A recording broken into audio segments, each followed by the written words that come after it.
सीता मैया के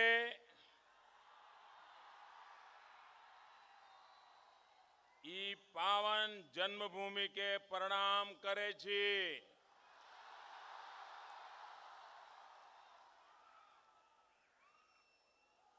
जनकपुर धाम आइबे कि हमारा हार्दिक खुशी बरहल या।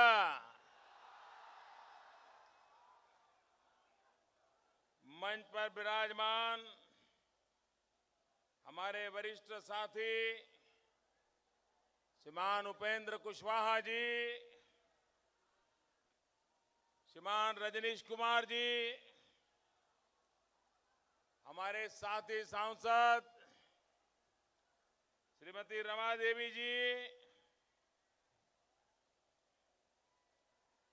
श्रीमान रामचंद्र चंद्रवंशी जी, राम कुमार शर्मा जी, देवेश चंद्र ठाकुर, आलोक संजर, रत्नेश सिंह, राम लक्ष्मण सिंह कुशवाहा, मोहन झा, आलोक वत्स, माधव सिंह जी, रीता शर्मा जी, मनोज कुमार जी, राम सनई पांडे जी, श्री भोला सिंह जी, विजेंद्र ठाकुर, मिथिलेश कुमार, पवन सिंह, धर्मेंद्र मिश्रा जी, लवली आनंद जी, तुफैल कादरी जी, मंच पर विराजमान सभी वरिष्ठ महानुभाव और इस चुनाव में आप सबके आशीर्वाद से एनडीए की विजय यात्रा के प्रतीक सीतामढ़ी से भाजपा के उम्मीदवार श्रीमान सुनील कुमार पिंटू जी, रीगा से भाजपा के उम्मीदवार श्रीमान मोतीलाल प्रसाद जी, बथनाहा से भाजपा के उम्मीदवार श्रीमान दिनकर राम जी, परिहार से भाजपा की उम्मीदवार श्रीमती गायत्री देवी, रून्नी सईदपुर से आरएलएसपी के उम्मीदवार श्रीमान पंकज कुमार मिश्रा, बाजपट्टी से आरएलएसपी के उम्मीदवार श्रीमती रेखा कुमारी, सुरसंड से हम पार्टी के उम्मीदवार श्रीमान शाहिद अली खान, बेलसंड से लोजपा के उम्मीदवार श्रीमान नजीर अहमद जी, शिवहर से हम पार्टी के उम्मीदवार श्रीमती लवली आनंद जी और विशाल संख्या में पधारे हुए सीतामढ़ी के मेरे प्यारे भाइयों और बहनों,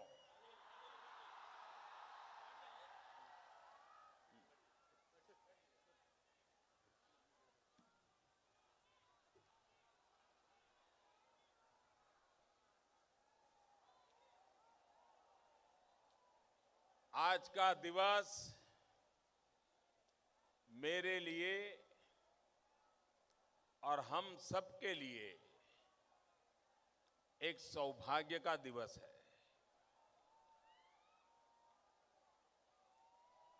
सौभाग्य का दिवस इसलिए है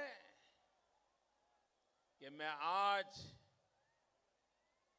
माता सीता जी के जन्मस्थली पर पहुंचा हूं। सौभाग्य इसलिए है कि आज वाल्मीकि जयंती है।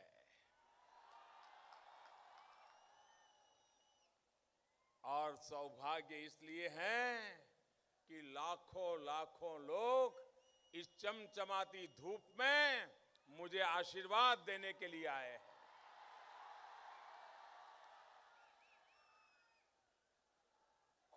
ऐसा सौभाग्य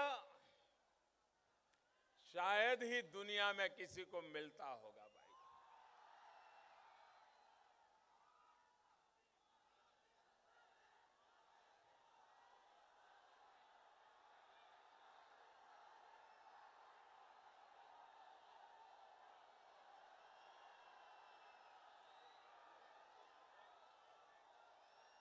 आप कल्पना कर सकते हैं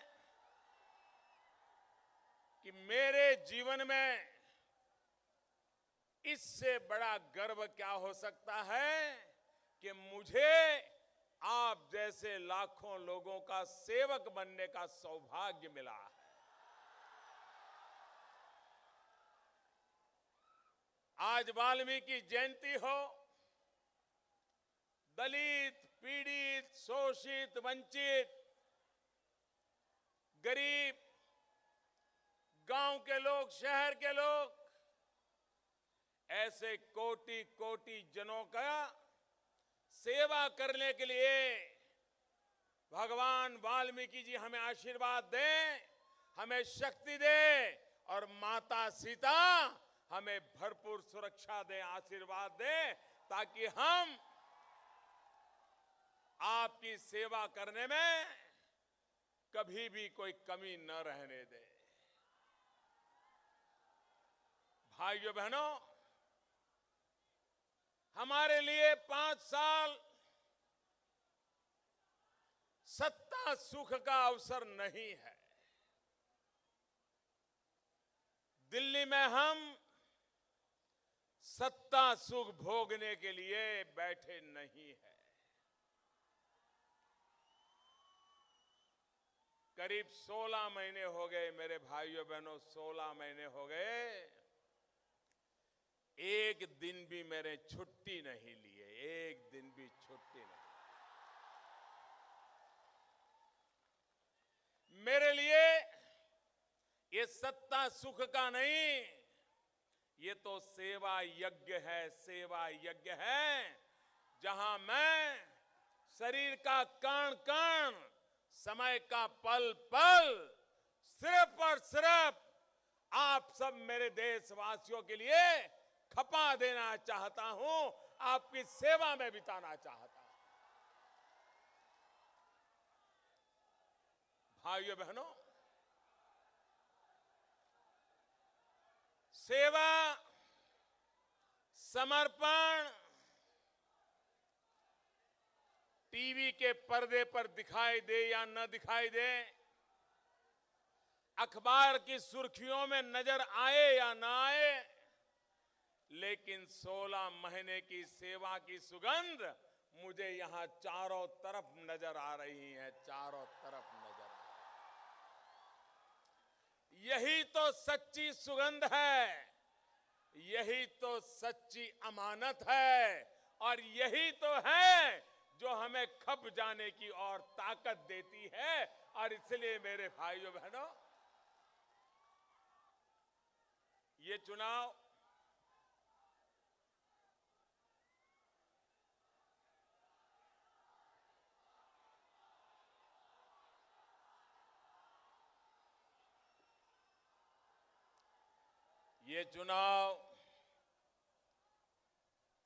कौन एमएलए बने, कौन एमएलए न बने,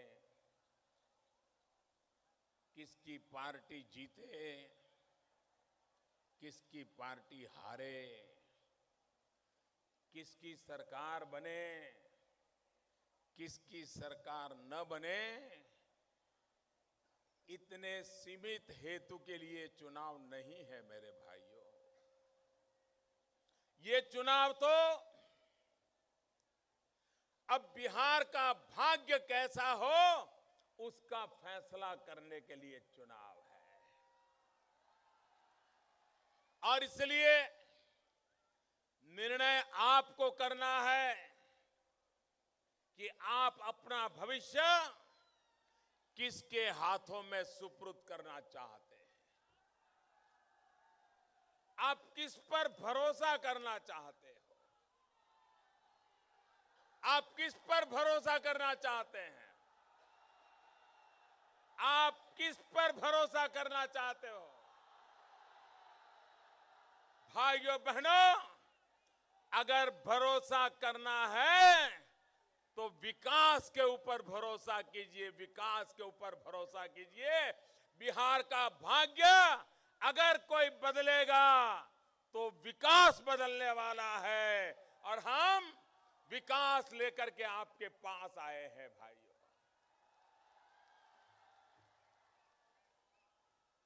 चुनाव में भाइयों बहनों, एक तरफ विकास राज का मंत्र है तो दूसरी तरफ अवसरवाद की गूंज है। एक तरफ विकासवाद की आहलेख है तो दूसरी तरफ अपवित्र गठबंधन का खेल खेला जा रहा है। एक तरफ विकासवाद का विचार है तो दूसरी तरफ विनाश करने के रास्ते खोजे जा रहे हैं। और इसलिए मेरे भाइयों बहनों, आज अगर हमें अपनी समस्याओं से मुक्ति चाहिए, हमें अगर मुसीबतों से बरी होना है, तो भाइयों बहनों, उसके लिए एक ही जड़ी बूटी काम आएगी, एक ही जड़ी बूटी काम आएगी, और वो जड़ी बूटी का नाम है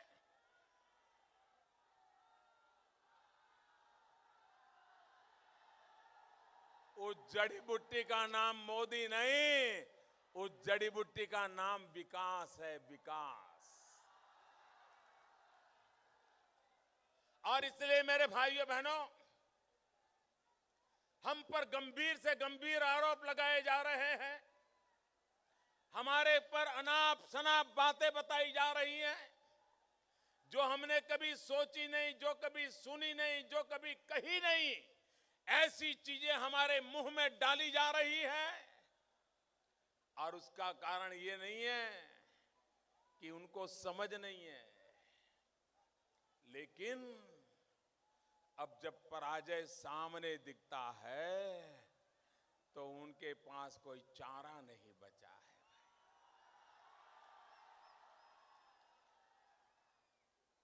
ये लोकतंत्र, चुनाव एक लोकतंत्र का एक उत्सव होता है। हर चुनाव लोकतंत्र की शिक्षा दीक्षा का एक ओपन यूनिवर्सिटी होता है। चुनाव में हर प्रकार के व्यक्ति, हर प्रकार के दल, हर प्रकार के विचार, हर प्रकार की बातें जनता जनार्दन के सामने प्रस्तुत की जाती है। वाद होता है, विवाद होता है, संवाद होता है। लोकतंत्र में चुनाव एक मंथन का अवसर होता है, और इसमें से जो अमृत निकलता है, उस अमृत को लेकर के 5 साल तक शासन व्यवस्था चलानी होती है। लेकिन भाइयों बहनों, ये हमारे महास्वार्थ बंधन के लोग, उनका इसमें विश्वास नहीं है, उनका लोकतंत्र से विश्वास हिल गया है। उनको पता चल गया है कि बिहार की जनता ने उनको बाय बाय कर दिया है, और इसलिए आपने देखा होगा किसी परिवार में, कितना ही पढ़ा लिखा परिवार हो, लेकिन अगर परिवार में कोई बीमार हो जाए,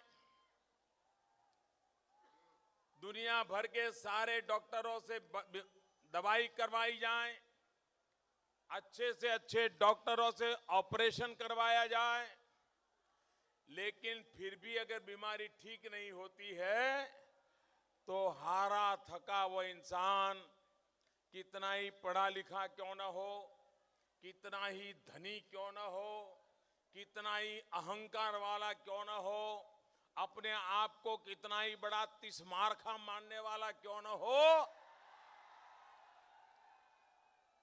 लेकिन जब परिवार का सदस्य सभी डॉक्टरों की मदद के बावजूद भी ठीक नहीं होता है, तो फिर वो जादू टोना कराने के लिए, जंतर मंतर कराने के लिए चला जाता है। उसको लगता है अब तो सारी दुनिया डूब चुकी है, शायद कोई मंत्र तंत्र से गाड़ी बच जाए।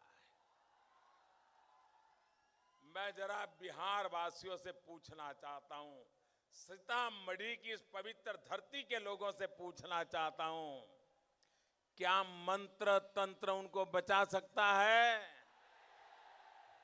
जंतर मंतर उनकी नैया पार लगा सकता है?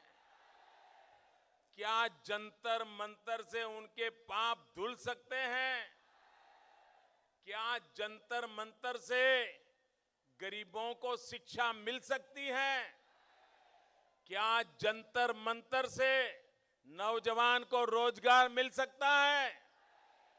क्या जंतर मंतर से गांव गांव घर घर बिजली आ सकती है? क्या जंतर मंतर से नौजवान को रोजगार मिल सकता है? क्या जंतर मंतर से किसान को खेत में पानी मिल सकता है? ये जंतर मंतर कर रहे हैं, जंतर मंतर।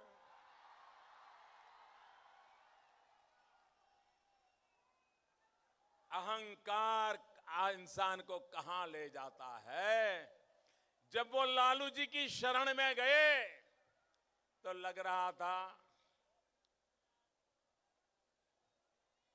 कि अब वो बचने के लिए रास्ते खोज रहे हैं। फिर मैडम सोनिया जी के शरण चले गए तो हमें लगा अब तो उन्होंने लोहिया जी को छोड़ दिया, जयप्रकाश नारायण को छोड़ दिया, अब ये बच नहीं सकते। सारी कोशिशें कर ली पिछले 6 महीने में, कुछ हाथ नहीं लगा, तो अब जंतर मंतर आ गया। भाइयों बहनों, ये जंतर मंतर उनकी श्रद्धा का विषय हो सकता है, उनकी व्यक्तिगत श्रद्धा का विषय हो सकता है। वो एक नहीं 100 जंतर मंतर वालों के पास चले जाए, मुझे शिकायत नहीं है। लेकिन अभी जो आप कर रहे हैं वो लोकतंत्र का अपमान कर रहे हैं, बिहार के कोटि कोटि जनों की सूझबूझ का अपमान कर रहे हैं। आप 21वीं सदी में जाने के बजाय बिहार को 18वीं शताब्दी में घसीटते चले जा रहे हैं, और इसलिए मेरा इतराज है। भाइयों बहनों, आप मुझे बताइए, क्या हिंदुस्तान को, मुझे आपका जवाब चाहिए भाइयों बहनों, क्या हिंदुस्तान को मंत्र तंत्र चाहिए कि लोकतंत्र चाहिए?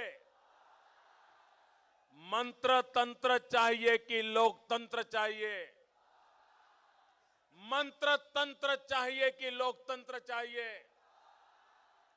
ये मंत्र तंत्र अब हटना चाहिए कि नहीं हटना चाहिए?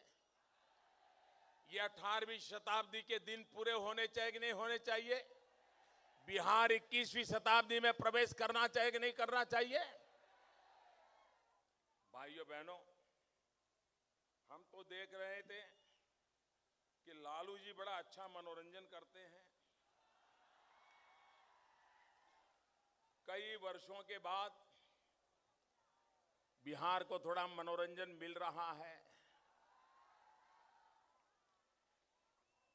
लेकिन इन दिनों लालू जी और नीतीश जी के बीच में हर विषय की स्पर्धा चल रही है, चाहे करप्शन की हो, चाहे सत्य से नाता छोड़ने की हो, चाहे भाई भतीजेवाद को पुरस्कृत करने की बात हो, चाहे अपराधीकरण को रक्षित करने का प्रयास हो। ऐसा लग रहा है लालू जी और नीतीश जी में स्पर्धा चल रही है। लेकिन अब तो मनोरंजन में भी उन्होंने स्पर्धा शुरू कर दिया है। नीतीश जी को कल हमने प्रैक्टिस करते देखा, वो मुशायरा कर रहे थे, मुशायरा। उनको लगा कि अपने कुछ दरबारियों को बुला करके, कुछ पत्रकारों को बुला करके कविता का पाठ करेंगे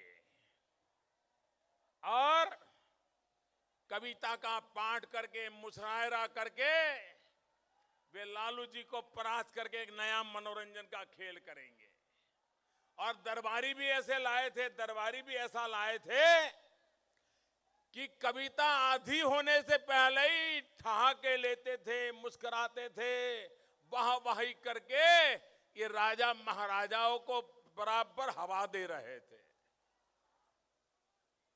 लेकिन मैं हैरान हो गया, हम ये तो जानते थे कि महास्वार्थ बंधन जो बना है इसमें 3 दल जुड़े हुए हैं, आरजेडी है, जेडीयू है और कांग्रेस है। लेकिन हमें इस बात का आश्चर्य हुआ कि नीतीश बाबू ने अपने पहले मुशायरे में भी ये 3 इडियट का गीत क्यों ले आए।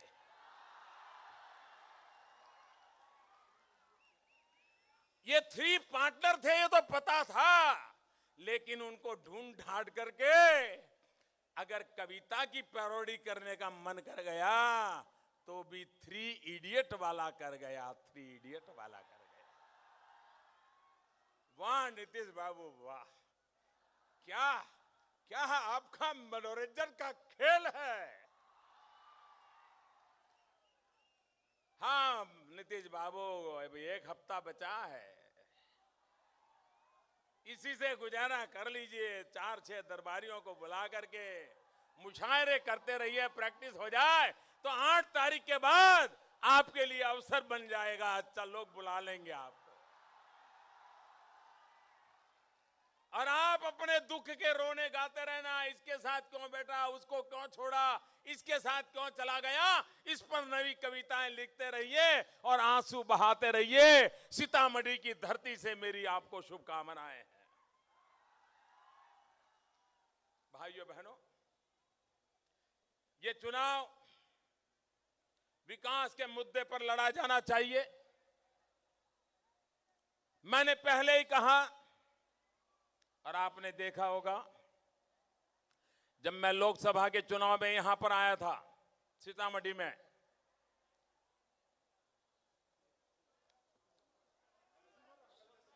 बगल में आया था मैं, आपके शिवरा में, हाँ पड़ोस में आया था, शिवरा में आया था। और उस दिन मैंने पब्लिकली एक वादा किया था। मेरे बिहार के भाइयों बहनों जरा याद रखिए, मैंने वादा किया था कि दिल्ली में हमारी सरकार बनेगी तो हम बिहार को 50,000 करोड़ रुपए का पैकेज देंगे। ये वादा किया था मैंने, 50,000 करोड़ का पैकेज देने का वादा किया था। जब दिल्ली में हमारी सरकार बनी, वादा तो 50,000 करोड़ का किया था, लेकिन हमने 1,65,000 करोड़ का पैकेज दिया कि नहीं दिया? दिया कि नहीं दिया? 1,65,000 करोड़ रुपया जब बिहार की धरती पर उतरेगा, बिहार का रौनक बदलेगा कि नहीं बदलेगा? बिहार आगे बढ़ेगा कि नहीं बढ़ेगा? और इसलिए भाइयों बहनों, हमारा ये मंत्र है और इसलिए विकास के लिए मैंने बहुत सरल भाषा में 6 सूत्री कार्यक्रम बताता हूं बिहार के लोगों को।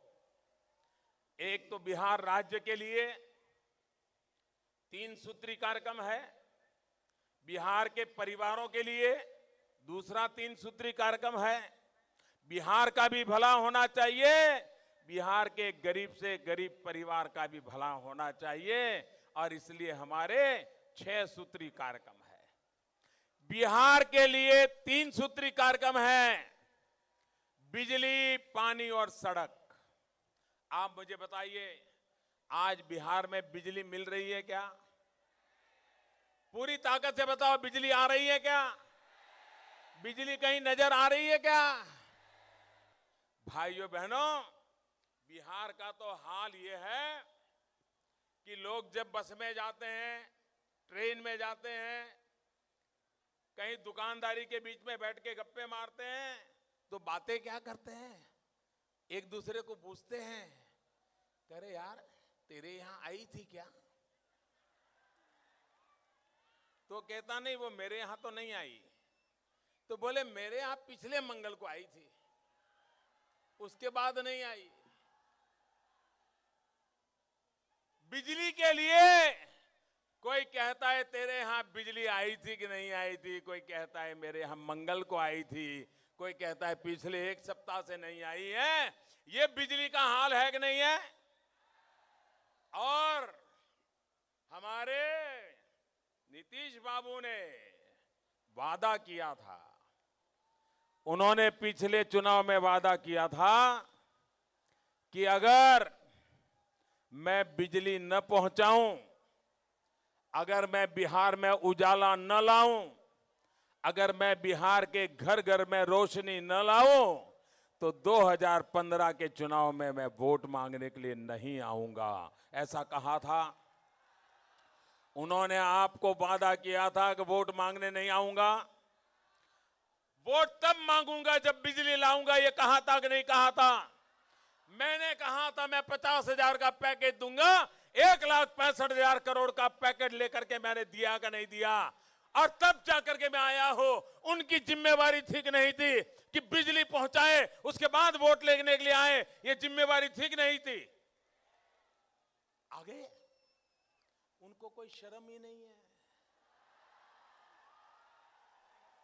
ऐसे ही कुछ भी बोल दो, चलती है गाड़ी। उनको लगता है कोई लोगों, नीतीश बाबू, लालू जी, ये 90 का कालखंड नहीं है, ये जनता बराबर हिसाब रखती है, बराबर हिसाब रखती है। और इस चुनाव में बराबर खाता वाही साफ कर देने वाली है जनता। आपका हाल, आपको याद रहेगा कि राजनीति के अंदर धोखेधड़ी के लिए कोई स्थान नहीं होता है,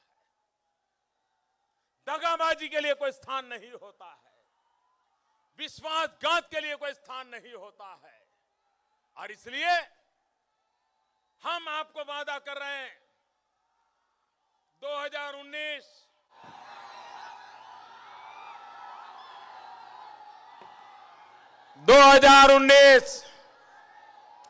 हम बिहार के हर गांव में बिजली पहुंचाना चाहते हैं। आज 4,000 गांव ऐसे हैं जहां बिजली नहीं है, और 2022 हम बिहार के हर घर तक बिजली पहुंचाना चाहते हैं। और इसलिए अकेले बिहार के एक एक जिले को 250, 300 करोड़ रुपया देने का हमने ऑलरेडी फैसला कर लिया है भाइयों, सीतामढ़ी जिले के लिए कर लिया है। भाइयों बहनों, दूसरा है पानी। अगर मेरे किसान को खेत में पानी मिल जाए तो मिट्टी में से सोना पैदा करेगा कि नहीं करेगा? और मिट्टी में से सोना पैदा करेगा तो गांव की जिंदगी बदलेगी कि नहीं बदलेगी? किसान की जिंदगी बदलेगी कि नहीं बदलेगी? बिहार की आर्थिक स्थिति बदलेगी कि नहीं बदलेगी? और इसलिए मेरा दूसरा इरादा है पानी, और तीसरा मेरा इरादा है सड़क। पूरे बिहार के गांव गांव में अच्छी सड़कों का जाल बिछाना चाहिए भाइयों। अगर बिहार को आगे ले जाना है तो ये सुविधा खड़ी करनी पड़ेगी। गांव गांव तक अच्छे पक्के रास्ते बनने चाहिए, और इसलिए मेरा तीसरा सूत्र है सड़क। सड़क तो पहला है बिजली, दूसरा पानी, तीसरा सड़क। और परिवार के लिए क्या? भाइयों बहनों, परिवार का भला किए बिना बिहार का भला नहीं होगा। लेकिन अपने परिवार का नहीं, अपने बेटों का नहीं, बिहार के गरीब परिवारों का भला होना चाहिए, हर परिवार का भला होना चाहिए। और इसलिए मेरा 3 सूत्री कार्यक्रम है। सबसे पहला है पढ़ाई, दूसरा है कमाई और तीसरा है दवाई। बिहार के गरीब से गरीब बच्चे को भी अच्छे से अच्छी, सस्ते में सस्ती शिक्षा मिलनी चाहिए, पढ़ाई के लिए अवसर मिलना चाहिए, उसको बिहार छोड़ करके जाने के लिए मजबूर नहीं होना पड़े। दूसरा, आपका प्यार मेरे सर आंखों पर, भैया, आपका प्यार मेरे सर आंखों पर। भाइयों बहनों, दूसरी बात है कमाई, पढ़ाई। बिहार के अंदर अब पलायन बंद होना चाहिए कि नहीं होना चाहिए? नौजवान को शहरों की ओर भागना पड़े, ऐसी स्थिति बंद होनी चाहिए कि नहीं बननी चाहिए? बिहार छोड़ करके झुग्गी झोपड़ी में जीने के लिए मजबूर होना पड़ता है, बंद होना चाहिए कि नहीं होना चाहिए? और इसलिए मेरे भाइयों बहनों, कमाई का यहां प्रबंध होना चाहिए, यहां उद्योग कारखाने लगने चाहिए, रोजगार यहां नौजवानों को मिलना चाहिए। और तीसरा मेरा सूत्र है दवाई। बुजुर्गों को दवाई मिलनी चाहिए, बीमार व्यक्ति को दवाई मिलनी चाहिए, डॉक्टर मिलना चाहिए, अस्पताल मिलना चाहिए। भाइयों बहनों, ये 6 सूत्री कार्यक्रम लेकर के मैं आज आपके पास आया हूं और आपसे मैं आग्रह करता हूं कि आप बिहार के भाग्य को बदलने के लिए, आप बिहार के भाग्य को बदलिए, विकास के लिए वोट कीजिए। और हमने जो 1,65,000 करोड़ रुपए का पैकेज दिया है, उसमें बिहार में 24 घंटे बिजली, सीतामढ़ी में भी 24 घंटे बिजली का वादा लेकर के आया हूं। भाइयों बहनों, national highway 104 Shivhar, Sitamarhi, Jaynagar, Naraiya section का अपग्रेडेशन करीब करीब 200 किलोमीटर हमने पैकेज दिया है 700 करोड़ रुपए का। यूपी बिहार बॉर्डर से सिवान, मधुबनी, सीतामढ़ी, भारत नेपाल बॉर्डर तक राम जानकी मार्ग का 4 लेन करने के लिए 4,000 करोड़ रुपया, 4,000 करोड़ रुपया। ये सीतामढ़ी टूरिज्म का केंद्र बन सकता है। हमारे पिंटू जी लगातार लगे रहते हैं कि सीतामढ़ी टूरिज्म का केंद्र बनना चाहिए। भाइयों बहनों, रामायण सर्किट के अंदर सीतामढ़ी को जगह मिले, 100 करोड़ रुपए की खर्च से व्यवस्था खड़ी करने का हमने निर्णय किया है। बिजली योजना के लिए मैंने कहा ऐसे 260 करोड़ रुपया लगाने का हमने तय किया है। लेकिन भाइयों बहनों, अगर ये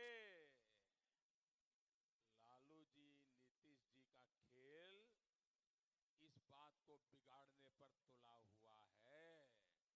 आप देखिए, इनको सरकार चलानी नहीं है, सरकार चलाना आता नहीं है, उनको लोगों का काम करना नहीं है। मुझे तो डर है कि 1,65,000 करोड़ रुपया अगर मैंने पहले दिए होते तो सारे के सारे पैसे बैंक में सड़ते होंगे, या तो कोई आकर के कहीं से मार लिया गया होता। मैं इसलिए कह रहा हूं कि गरीबों के आवास के लिए हमने उनको 450 करोड़ रुपया भेजा, लेकिन अभी तक 300 करोड़ रुपया बैंक में पड़ा है। बताइए गरीबों के लिए काम आया क्या? हमने उनको प्रधानमंत्री ग्राम सड़क के लिए करीब करीब 870 करोड़ रुपया भेजा, और 1575 करोड़ रुपया भेजा, मतलब करीब करीब 1600 करोड़ रुपया भेजा। उसमें से 870 करोड़ रुपया अभी भी बैंकों में सड़ रहा है, वो काम नहीं ले पाए। मुझे बता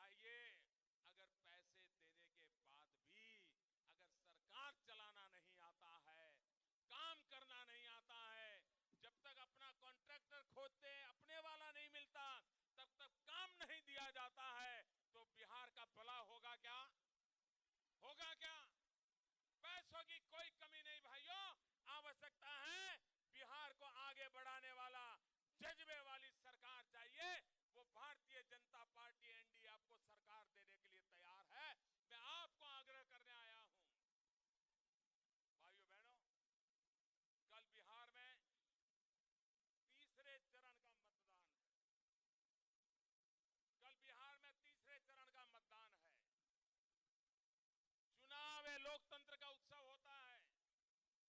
जिन जिन इलाकों में तीसरे चरण का मतदान होने वाला है, मैं वहां के मतदाताओं को प्रार्थना करता हूं कि पहले और दूसरे चरण में जो मतदान हुआ